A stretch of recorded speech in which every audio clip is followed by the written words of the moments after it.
The world we live in is composed of several different factors, of which some of them are catalogued as biotic or abiotic. When thinking of the environment, what it's composed of and its threats, most tend to focus on the biotic factors. However, it actually englobes much more. One of those factors that people tend to disparage are pH levels, which actually have a great influence on the stability and growth of an environment. This research focuses on the impact of decreasing pH levels in sea, given that this factor can be a great determinant for the development of organisms in aquatic systems, which can impact the aquaculture of which humans are incredibly dependent.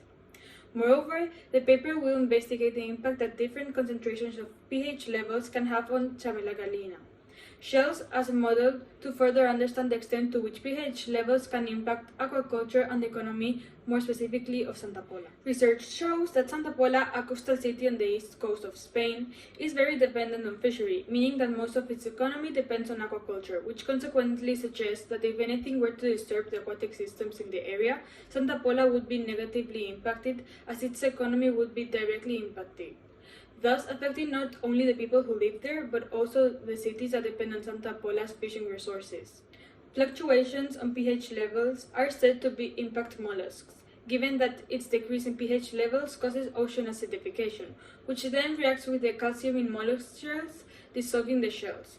This causes shells to thin out and become more fragile, which leads to shells being more fragile and susceptible to getting easily damaged by predators, which can prevent them from fully development to the point where they can be useful for human consumption.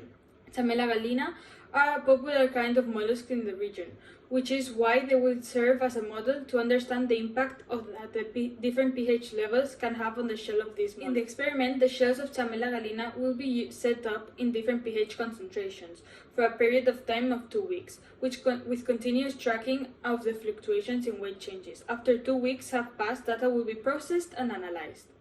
Then conclusions will be drawn to evaluate the extent of the impact that a continuous decrease on the pH levels of the ocean waters can affect mollusk shells and consequently not only Santa Pola's economy but a worldwide economy.